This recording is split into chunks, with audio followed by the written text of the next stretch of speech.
Good afternoon and welcome back to Girded with Truth. Thank you so much for joining us this week as we begin a series called God Did It. Everything in life that comes our way, God did it. When we are expecting that breakthrough and at the last second it happens, God did it. No matter what we need in life, God does it. He is a faithful God and He continues to come through for us, His people. Once we have accepted Christ into our lives and we have given Him reign in our lives, He is going to come through for us. There is nothing that God can't do. God is marvelous. He's wonderful. He's awesome. He's our counselor. He's our provider. He's our protector. He is who we need in time of trouble. When our back are against the wall and we have no way else out, it is God who we can call upon and He delivers us. He comes through for us.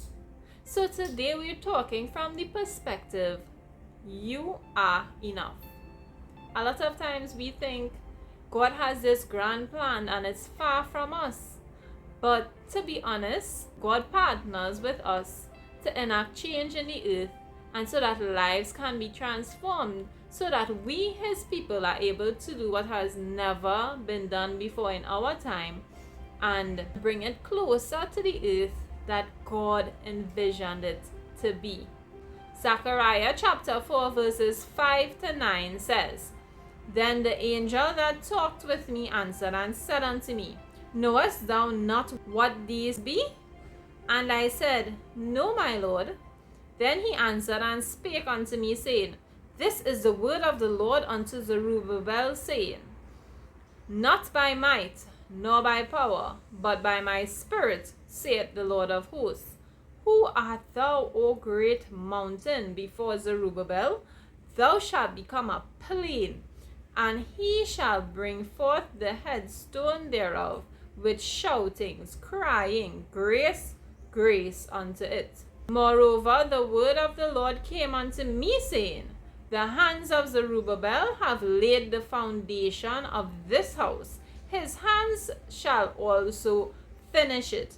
And thou shalt know that the Lord of hosts had sent me unto you. So this is the angel of the Lord speaking here. And even though Zerubbabel can't see how he's going to do this thing, he can't see how it's really going to come to pass, God say, don't worry. It's not by might, it's not by power, but it's by my spirit. So God comes to Zerubbabel and tells him, don't worry about it. I am going to do it. At the end of the day, God wants us to say, He did it. No matter what situation we are facing, God did it. So Zerubbabel gets this vision from God and he can't interpret it. But the angel of the Lord tells Zerubbabel what this vision means. And even though he does not understand it, God did not chastise him for it, but God also sent the interpretation thereof through this angel. And this angel is telling Zerubbabel the things that are going to come to pass. But the angel is also reaffirming Zerubbabel that he is enough. So in this account, the angel explains what this vision really is. And on top of explaining it, the angel is showing Zerubbabel that it's not by might, it's not by power, but it's by the Spirit of the Lord. The angel is showing Zerubbabel that God is going to do it. But the angel is also telling Zerubbabel that he is needed.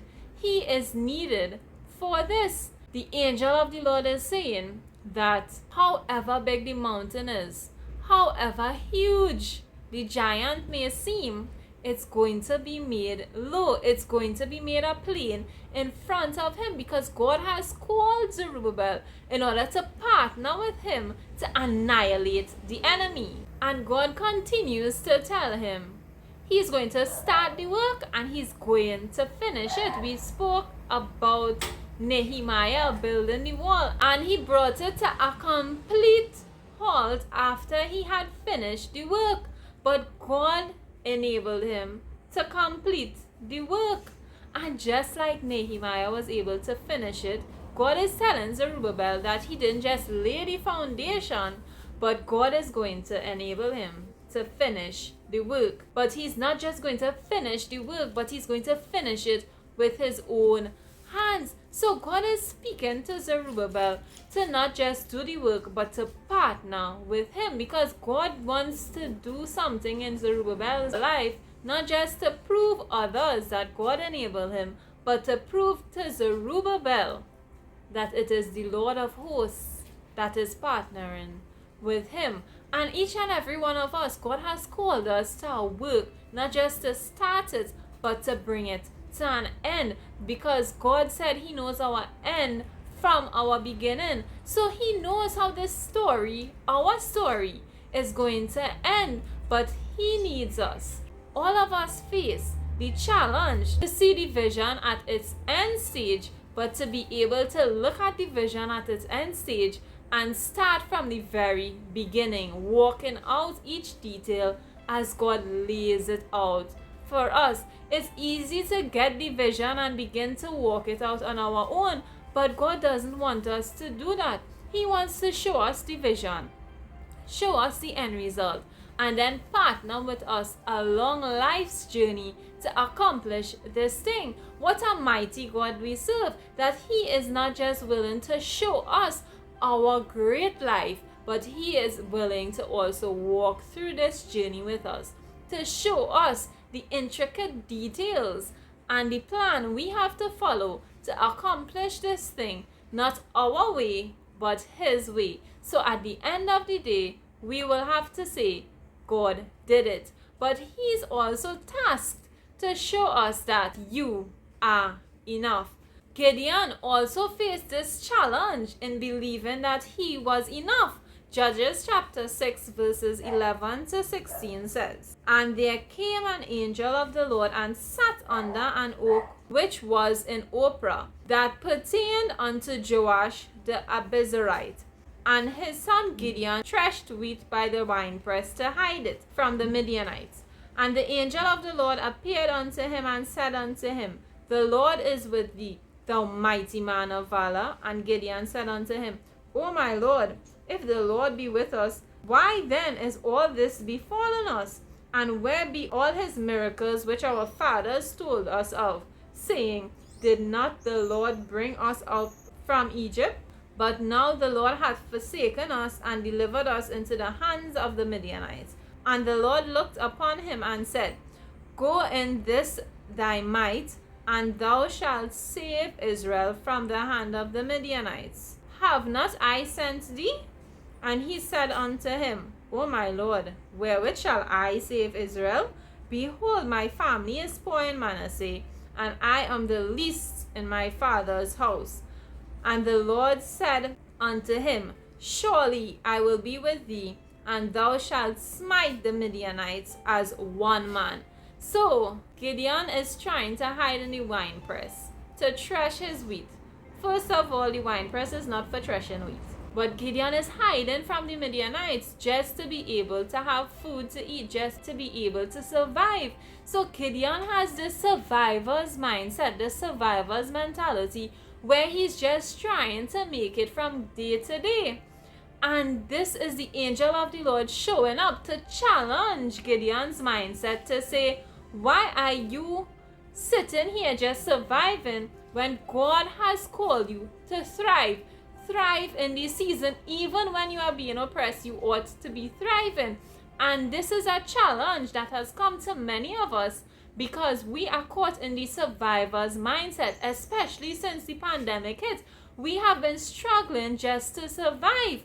And now God is challenging us not just to survive, but to thrive in this season. And then the angel of the Lord calls Gideon a mighty man of valor. So God is not just challenging Gideon's mindset from surviving to thriving, but God is challenging how he even sees himself. And in this season, we have to see ourselves the way God sees us, not the way we are tempted to see ourselves as the least of the least. And God calls out this mighty man of valor.